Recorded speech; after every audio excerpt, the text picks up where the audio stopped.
Hello, you guys, and welcome to episode 3. 3 days in a row. It takes 21 days to form or start a habit. So, day 3, day 3. For this episode, I'm just going to cut right to the chase. Well, this has been on my mind since I started this little challenge with myself, self-sabotage. I'm pretty sure we're all familiar with it and how annoying it can be when you are the only person in your way. Sometimes you don't know that you're doing it. I like to start off by saying, be careful what you wish for because you might just get it. Do you ever think about how we ask for these things? We ask for that new job, we ask for the new car, we ask for the partner, but we fail to realize what comes after that, all the work that comes in after that. Once you finally get what you want, it's something that you must maintain now. It has to become a part of your new normal. I've been saying for so long, I want to find my way on YouTube. I want to figure out how I can be creative on this platform. But every time I start, I stop because I realize how much work actually goes into this. It's the editing, coming up with ideas. Plus, you have to work on top of this because this isn't your full-time job yet. So you have to do a 9 to 5. Plus, you have to do a 5 to 9 because you have to do work after you get off of work. We have to know what we're wishing for. We're not just wishing for the new car. No, we wishing for the car note, the car insurance, paying gas, people asking for rides. It's stuff that comes with it. It's cons to everything, but your outcome has to be more important than the cons. That was something that I was struggling with because my why was not strong enough. Why do I want to be a creator? Why do I want to make videos? My why was because it's fun, because I see other people making money from it, because I see they get PR packages, because they get flown out places. That wasn't enough to keep me motivated. That wasn't enough to keep me pushing forward until I changed the narrative. Why do I want to be creative? Because it eases my mind. Because if I'm not doing anything, then I would rather be doing this. Since I don't know what my purpose is right now, since I don't know what I want to do with my life, this is something that comes to my mind, so I'm not doing anything else, so I might as well put my fingers to use. If you say a dirty joke,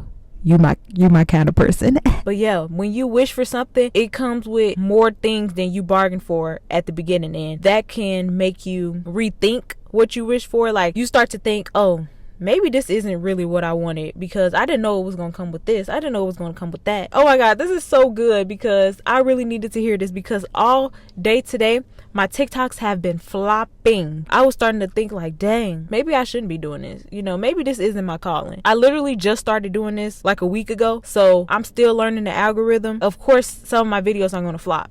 And also, I'm not that good at making TikToks, honestly. So of course they're going to flop. It's a part of the learning process. It's a part of the learning curve. That just hit me across the head, like literally just now. Like, I didn't even have that written down on my notes. That was just something that literally just came across my mind. Like, when you praying and wishing for something, you're not just praying for that thing. Oh, I want to be a content creator, so boom, I got a whole bunch of followers off of doing nothing. It's work that must be done. The next point that I want to hit on, are you lazy or are you scared? I like to put this narrative on myself. It's all just a mindset. I'm realizing that now. If I say that I'm lazy, then I'm going to be lazy. When I film a video but I don't want to edit it, I'm just like, I can't do it because I'm lazy. Like, I don't feel like doing it.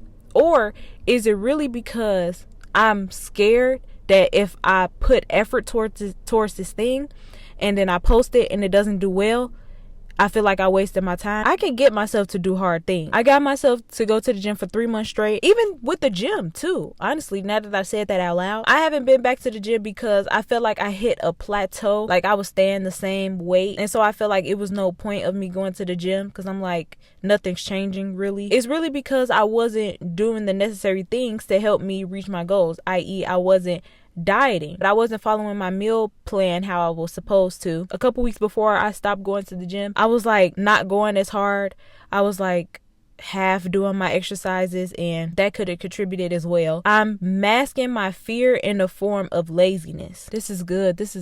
Instead of saying what it really is, I'm scared to fail. I'm scared to put my all into something and it flops. I just say, I just don't feel like doing it. And that is a form of self-sabotage. You're not even giving your chance to see what good could come out of what you're doing. Because a lot of people aren't watching my videos right now, but I get comments. I used to never get comments. It's such a good feeling that I actually get to talk to people now. And that's small growth. Small changes can add up to a big difference. I feel like I talk so fast in these episodes, but that's because I just be hitting on one topic instead of multiple topics. That's why the videos be a little bit short. But this episode, I feel like I'm making good points this episode. Y'all, am I actually a guru? Has my self-help journey actually made a difference in my mindset, in my brain, and it's changing my nervous system? You guys, am I getting better? Oh my God. I don't know what good feels like. Another form of self-sabotage is expecting instant growth. And this is something that I've struggled with for the past 6 years of trying to be on this platform. Even though you feel like your videos are good, you put your blood, sweat, and tears in them. And this could go for anything. I'm just saying content creation specifically because that's something I'm pursuing. Let me give a different example. Like maybe even if you're like in school, because I know I got a lot of school baddies out there, and honestly I salute you because I tried to give school a try. I went to community college for like not even a full semester. When I was in school, I applied the same self-sabotage. When I got into school, it was harder than I thought it was going to be because I was always a scholar when I was in high school and middle school. Well, not when I was in middle school. High school, I got into that AP Human Geography and I lost my mind. Why would they give me an AP class when I was a freshman? That was crazy. It was harder than I expected it to be. My English class, I'm usually really good at writing papers and stuff, and she was just like, oh my gosh, she was turning me every which way but loose, and I was like, girl, I know how to write. And my math class, it was like so hard. My math class, it was early in the morning. It was like 9 a.m. and I would never make it on time, and I was like missing half of the lesson, and I was failing my test. And instead of me putting in more effort, and I masked that with laziness. Instead of actually trying, I just let it slip through my fingers and I just stopped going. I still wonder if that's something that I would want. I don't know, because I really do like learning. I enjoy learning a lot, but I like learning on my own time. Like, I don't like to be forced to do homework when I don't want to. That's besides the point. And that could go back to expect the instant growth, because I was already expecting to go into that knowing how to do everything, or when I learned it one time, like one lesson, I was expecting to be like, oh yeah, I got it. But that's not how things work. And I know you watch a lot of podcasts that say that. If you're using me on your way to your self-help journey, trust me, I've watched every single self-help video, I've read every single self-help book, and expecting everything to instantly change overnight is the biggest form of self-sabotage, because you're setting up this expectation that will never happen. I'm sorry, and I love you, but it's never going to happen like that. The things that you care most about in this world, I'm learning this, is the hardest thing to get. Like, if you want to be a doctor really badly, the hardest thing that you'll probably do is go through med school. Anything good in life is hard. Have you noticed that? Because I noticed that. Like, a good relationship, like a healthy relationship, that is hard. You have to constantly choose your person every day. And when I say that, I mean, like, instead of going back to the old ways of how you would do things, you have to keep your partner in mind every day, because it's not just you anymore. It's like everything must change. And that takes me to the next point. To be the person you want to become,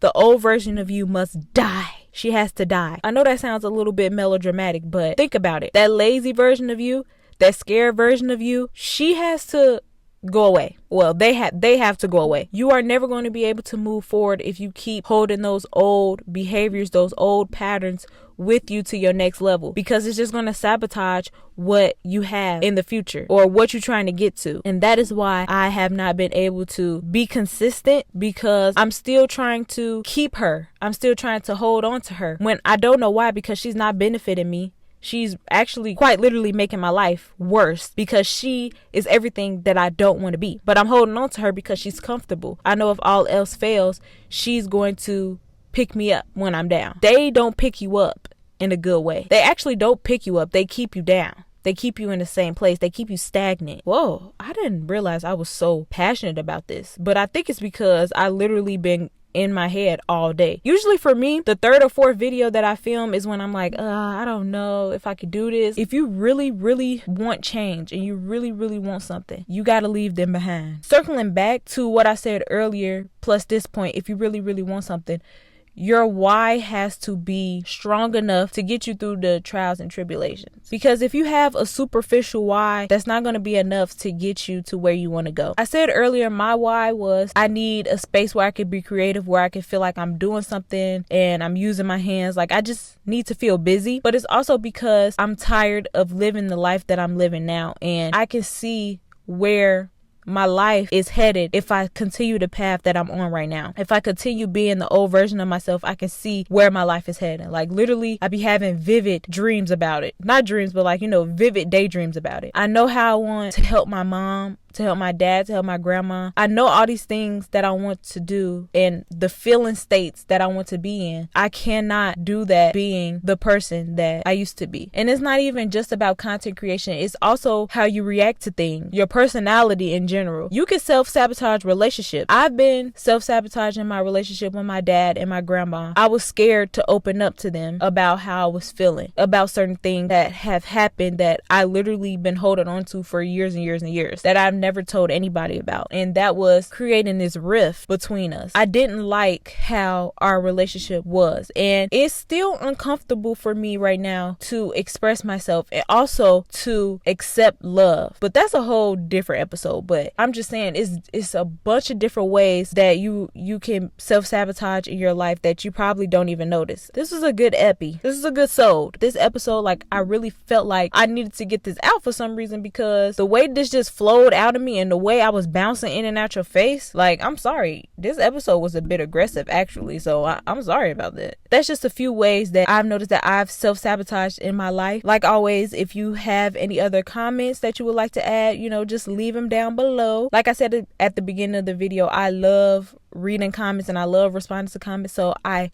beg you, please leave me a comment if you're watching this video. And if you enjoyed this episode, make sure you like, comment, and subscribe. I will be posting here every day for 30 days. And then after that, we can see where it goes. But since I'm posting every day, I'm gonna just try to keep it to one topic a day. Let me know what time you guys would like the episodes to drop, because I posted one today at 4 and it really didn't do that well. I don't know if you guys would rather have it like at 12ish or like later at night, like 7. It would be nice to have it at 12, so like when you're just waking up, you need something to listen to in the morning, you could turn this on. But also at 7 will work too, something you can wind down to. Just let me know in the comments what you would prefer, and I will see you guys tomorrow.